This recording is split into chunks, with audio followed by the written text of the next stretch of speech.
Hey everyone, Brandflakes here with another Eternal Return video.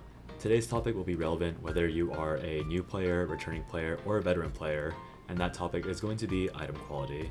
So, item quality is important whether we're talking about your base build, which will be the purple items in your initial loadout, or the golden items that you get throughout the game. The reason why your stats are so important is because they really determine how you play the game in every facet, which might be an obvious conclusion, but it's really surprising how often people will not understand how important stats are. Like, there's a difference between kind of understanding that they are good for you, but then there's another point where you understand that they really affect your matchups and allow you to do things that you wouldn't be able to do if you built stats poorly. We'll go into examples of that through the game. So full disclosure, this video is very much so inspired by a Google spreadsheet that my good friend Fruitcake made very recently. This Google spreadsheet is going to be updated with more information for weapons, augments, and attack skills. And right now we're just going to be talking about the items because that is a very important thing that can be generalized throughout the game, especially with so many people coming back or trying out the game for the first time. So I'll link that down below in case you want to read it and be more thorough with it yourself. I'll go ahead and explain why looking at this is a very good idea because Fruit is very thorough. He explains what the items are made out of, he explains why they're good, bad, or neutral, and he really just goes through and makes sure that you should really understand everything, and he summarizes all the items and their stats into a nice little neat package. So again, why should you care about your stats and what you build? So in this game, a lot of items that are golden can build off of items that are purple. So one of these items is Crystal Tiara. Crystal Tiara is generically an item that you could look at and you would say, oh, if I'm playing an auto attacker, I should play this. If you look at the spreadsheet, you'll notice that Fruit has it in red, and that's because Crystal Tiara's stat totals are just that awful. And again, it's such a blessing that he has all these stats in one section because you can scroll through and really understand why Crystal Tiara and its upgrade Fallen Pegasus are so bad. So if you look at the stats, you can see defense for Crystal Tiara is very poor, considering that a lot of the other base headpieces not only give you the same amount of defense, but they also give you way more stats overall. So crit chance, 28%, pretty decent, crit damage, plus 3%, very bad. Looking at an item he has in green, Attack Ops, which is also another item that you could build as a auto attacker, you can see 1 less defense at 6, but 90 more HP. And not only do you get that, you get 30% attack speed, 10% CDR, and a bonus effect, which really just illustrates how much stronger Attack Ops is over Crystal Tiara.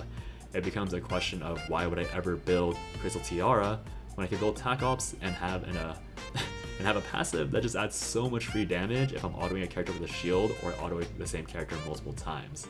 So again, it's so important to understand these stats because you don't want to be playing the game and really accidentally build a build with multiple red items and then end up losing despite playing well purely because you played a build that just didn't have great quality stats.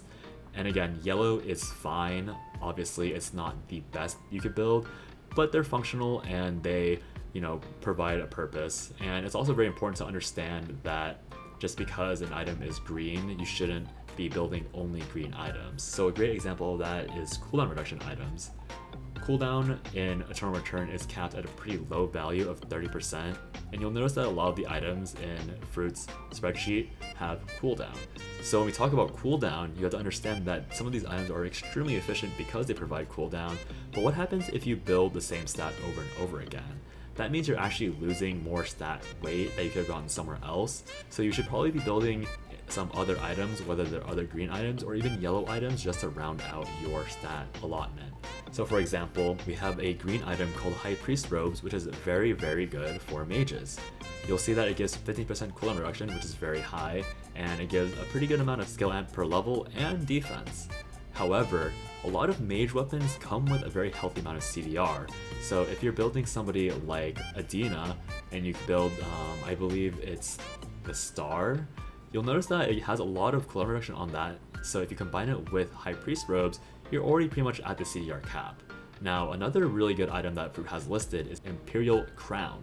Imperial Crown also gives 15% cooldown reduction, and if you add that with High Priest Robes and your weapon, suddenly one of your stat lines on one of your items is completely useless, and that really drags away a lot of combat power you have. So instead of building High Priest Robes, you might look at Commander's Armor, which has a bit less in the stat total, but just gives you more damage in general and more defense, and you might be like, I could build this and be fine. And then you also have an easy way to upgrade your damage with Cabana in the future if you really want to. So it really is kind of like a come and go thing. You can adjust your stats on the fly by ordering items and making transitions that will replace certain other items.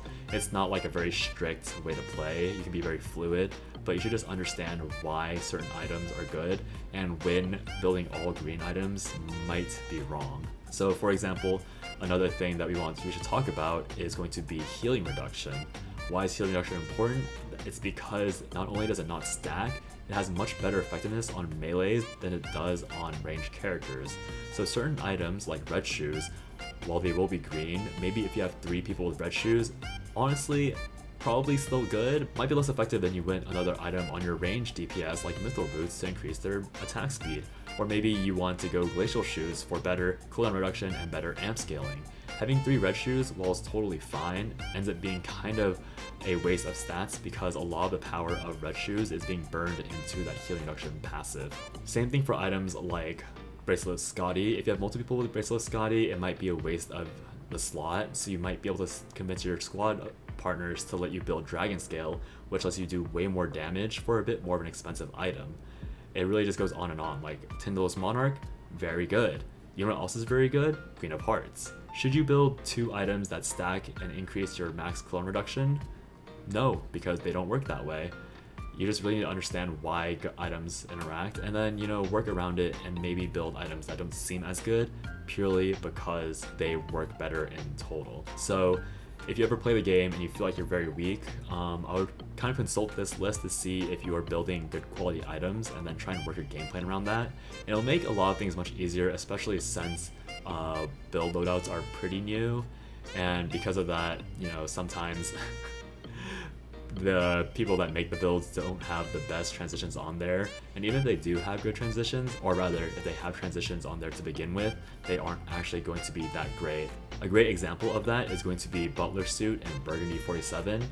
Burgundy 47 traditionally was a very, very good chess piece, but now due to squads, it's way worse because not only do you not get defense, the shield is way worse than it was before, but maybe some players that are making build loadouts don't understand that this power level is just way worse. They'll suggest it and you waste a bunch of credits buying a VF Blood just to make a terrible item. Same thing with Blazing Dress. Blazing Dress historically was extremely good, but now it's really bad.